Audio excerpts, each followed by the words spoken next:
What it is, what it was, and what it do, y'all. To go Jackie from Hey Jackie Beauty, and welcome back to my channel. So, I think I've mastered a wash and go, and I feel pretty ready to show you guys what I've been doing. So, if you guys want to see how these wash and goes go now, then keep on watching.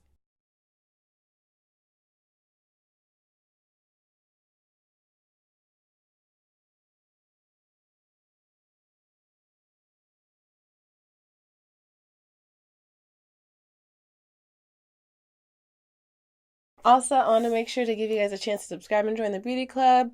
We are here mastering different skills, trying out new things, and just having fly hair all throughout the seasons. So, make sure to hit that bell button to get notifications. And also, you can find me on Facebook, Instagram, and Twitter, all under the same handle as Hey Jackie Beauty. Love to see you guys there, chat it up, have some fun, share memes and whatever.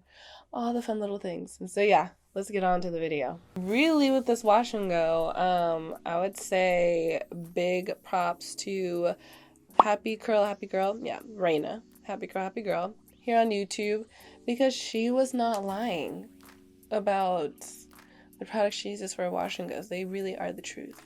And it took me a trip down to San Jose, California, a Target in there, to not only find some other products that I will be talking about later, but I also found, dun, dun, dun, dun, dun, dun, dun, I'm sure it'll fade into a little B-roll of this, Wetline Extreme, the professional gel. This stuff is amazing. It's so good. Raina was not lying. And I was super skeptic about it because Eco Styler does not work for my hair. Eco Styler, whatever it's called. I don't like it.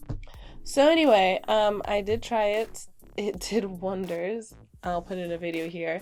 And so just over time since then, because that was early in the summer, I've just had some opportunity to really like hone in my whole technique and what I do. And so yes, my staples for my wash and go are the Camaros Naturals Cocoa Nibs and Honey Ultimate Growth Serum. I love this oil on my scalp.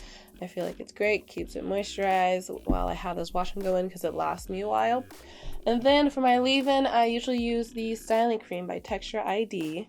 I also sometimes use their leave-in conditioning spray. That's just if I'm feeling a little fancy, if I have it. It's not necessarily required. Honestly, just use some water and you'll be good. And then I use the Wetline Extreme Gel. First, we are going to start off with taking this towel down. Whew. And there's my hair, freshly washed. My hair separated into 4 parts. I have these 2 right here, and then I have this bad boy in the back along with this one. This one right here, I separated in half this way instead of like doing 4 quarters because I feel like my hair stays separated weird when I do 4 quarters. So instead, I just do like this top part ear to ear. I cut that in half. I don't cut it, I split it in half. And then this part right here I split in half, but I do it lengthwise. So this one's like what, hot dog, and this one's hamburger. Yeah. And so let's take down, ooh child, take down this elastic. So yes, I took my hair down back here, and let's go over the tools because they're just as important. I do have water, just in case if your hair gets too dry. I like my hair to be actually pretty damp, which is why a mister is really good because it won't soak your hair up. I don't do this on soaking wet hair. No. Damp hair. Anyway, I also have here my Denman brush, and with this one specifically, I didn't take out any of the rows. My old one I did, and I didn't like it as much, so I do understand like the tension and how like tight it can pull on your hair with all the rows. It can be a little intense for some people, but really a Denman brush, this will be very, very helpful throughout this process, and I recommend to not take out the rows if you can help it. What will be important very much so later on will be these. These are hosiery elastics. They are wonderful, and actually they're really great for banding, which is what I'm going to do later on as a form of stretching. And then I have, you know, my typical hair clips and stuff. And so we have this bottom section right here. And so what I'm going to do is take a good amount of the styling cream, and then what I do, get a good amount, probably a little bit more than that, but I'm going to start off with this. And I put it all over each section, and I make sure each section has a good amount of this. And so I do this all over, and I kind of let it sit in my hair before I go onto the gel, just so that my hair kind of soaks up this product, it coats it. And I also notice I get less flaking. Even though this doesn't really flake, honestly, it doesn't flake too much that I've noticed. Still something that something that kind of helps prevent flaking for me is putting in my leave-ins in advance, a while in advance before putting in my stylers. And so sometimes, if I'm rushing or, something's happening with baby and I need to tend to her, I'll just throw on a leave-in and then the next day put in my styler, and it all comes out just the same. Also too, as a random kind of update on the growth of my hair, specifically my edges, I still do have it's short right here and it's short down here. It's coming back pretty well. I'm actually surprised how it's coming back. It could be a lot worse. And so I'm very glad that it was just those two sections. You can't really see it, honestly, unless I pull my hair back like this. And even then, it's not bad. You can see that it's coming back and it's growing. And so, which is what babies do to you. She did give me length. I do have more length on my hair. And at the same time, she took away my edges, so. And she took it away, in the pattern of, how people bald. It's very disrespectful, but that's okay. She and I were kind of rocking the same look for a little bit. And also, too, my hair is, a little damp. I honestly like doing this on between damp to dry hair. If I feel like my hair is too dry, I'll put in a little bit of water. But honestly, you need to have your hair close to dry, because specifically this gel, I've noticed, really soaks up water and holds onto it. So, clips in my hair. I have the styling cream all in my hair, and so now I'm going to go through and put the Cocoa Nibs growth serum, just oil, put that in my scalp. Okay, and so now we are ready to go with putting in this gel. So I split this section in half because what I'm going to do is I'm going to go through and I'm going to separate each section into small little bits, so it'll be about this much hair, kind of right here. Can you see that? Yeah. Be that much hair. And I'm going to go section by section. And first I'm going to detangle up my brush and start kind of down at the bottom. And this is also to kind of make sure that the styling cream is in there and distributed evenly. If I feel like it needs more, I will add more, but usually it's enough. So go through and do that. Now let me bust open this bad boy. I got a little bit, I don't know if you can really see that. That was about a quarter. You know how we say quarter, we don't really know what we mean, but I think it was a quarter. But you saw right there, I kind of do a pinching method to kind of smooth it down my hair, and I start at the scalp and I come down. And I find the scalp to be very important because I feel like that's where wash and goes are made or broken, is at the scalp, because your ends could be looking fire, but if your head, the top of your head looks a hot mess, it ain't gonna work. And so I go over with the brush and I keep going over with my hands, kind of doing the raking method, and then I shingle. So it's very similar, I think, to what Raina does. I think she does the shingling method.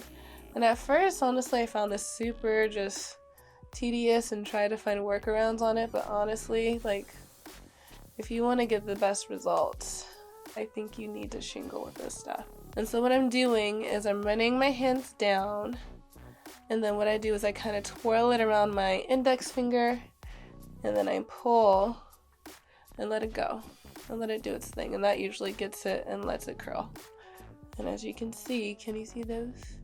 With this section now, I kind of clip it away, and I just continue this same thing all throughout my entire head, my big old head, all this hair.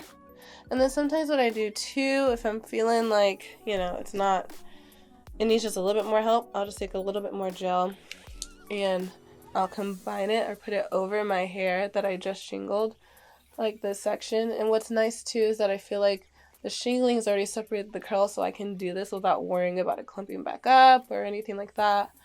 And so I just feel like it just gives it a nice final coating by doing that over the section. And also too, my hair doesn't feel soaking wet. That was always one of my issues with doing wash and goes, was that my hair would just feel very wet and then take forever to dry. It takes so long to dry.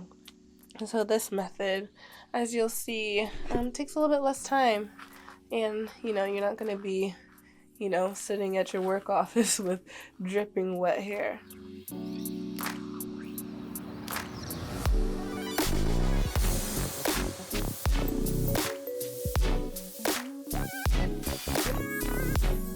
Alright, so I'm finished with my hair. I also want to make sure I let you guys know, as you've seen in the video, sometimes I will go through the section with gel in my hands and do the praying hands method. Other times I'll just rake through. I kind of use basically every single method available under the sun to get my hair to clump up and curl. And so yeah, rake through, shake it at the end, do all that fancy stuff, praying hands method, shingling, all of it. And this is what I get. So this is what I have right now. Now I will put in a clip. I normally blow dry my hair at this point. It's still daytime, so I'm going to kind of let it air dry. And then tonight I will blow dry it. And then I will come back and I will show you guys what it looks like after I band it. And so the banding method, I honestly just use these elastic bands. And I use about 3 per section. I separate my hair into 4 sections, so these 2, and then I do the normal 4/4 sections that, I didn't like doing before, but now I do for stretching, which doesn't make sense, but whatever, it works. Anyway, I use 3 of these per section, and so 1 close to the top, 1 in the middle, and 1 at the bottom. And then I sleep with a satin scarf, where is it? Sleep with this bad boy on my head, and I let my hair stretch it out, and it gets to a nice shape. The first day is always a little funky, Sometimes what I'll even do is I'll take out the bands and then go in the shower, and I let the water kind of get things to kind of like shift and move back in the right direction, because it's dry, so it won't fully shrink up how it probably normally would because of the stretching, but it will kind of like regain its life and its fullness because of the moisture and everything. So if I feel like my twist outs or my washing goes are a little funky when I first have them on the first day, I usually will try to go in some humid area to kind of get it to get back in shape, because the Pacific Northwest, Oregon's fairly dry. Anyway, I'm gonna go search for my blow dryer. If not, I'll probably end up using my hooded dryer to help finish dry out my hair, band it, and yeah, that'll be it. I will see you guys when my hair is all dry and ready to take out. Alright, you guys. So I am back, and this is day 4 of my wash and go. It's looking pretty good, don't you think? Now, I will let you guys know the footage that you guys saw previously was recorded several weeks ago. Basically, long story short, I wasn't able to finish that wash and go and recording it and everything. Something happened with the footage, so I basically redid everything the same exact way using the same exact products, and these are my results. So yeah, I really, really love it. I will show you guys here in a clip what my hair looks like for the first day after I take down my hair, when it's in those hair ties that I showed you earlier, and when it's stretched out. The first day it looks kind of funky and a little bit long in some places, and it doesn't really know where to go. That's usually what it looks like the first day. Second day, it looks a lot better. It's getting some more of its fullness. A lot of that gel cast is breaking up and everything. And so I really honestly, from day 2 on. But yeah, this is day 4. I really, really like how my hair came out. It's still defined enough that it's fluffy and it moves really well. I will say too, for this, I typically will make this or stretch it out for maybe 5 days, 5 or 6 days. If I do 6 days, I do it in a puff, but afterwards I wash it out, and I make sure when I wash it out, I do a clarifying shampoo and everything, because I feel like wet line is kind of something where you really want to get all that out and not have it do a lot of product buildup. And also too, because it can kind of get dry. So I do clarify my hair, and I also make sure I really moisturize it afterwards so my hair doesn't like break and get all funky and everything. And that's also why I don't stretch my hair probably beyond day 2. Because it can be sometimes uncomfortable to sleep in it. I'm not gonna lie. Sometimes I don't like sleeping with my hair stretched, but also too, I just don't want to manipulate it too much when it's in this state, and again, cause damage and breakage. Because doing anything for too long, any style, any like manipulation, stretching, all that can cause damage. So it's just important to pay attention to your hair and to just see if it's like showing signs of like breakage or showing signs of having too much wear and tear. So I hope that was very helpful for you guys and everything, all those little tips. Let me know, have you mastered a wash and go? Are you still trying to figure it out, or have you given up and you just are doing twist outs and high puffs? Because that's what I was doing for a long time, and I don't blame you. So yeah, thank you guys for liking, commenting, and subscribing, and I'll talk to you guys later. Much love. Bye.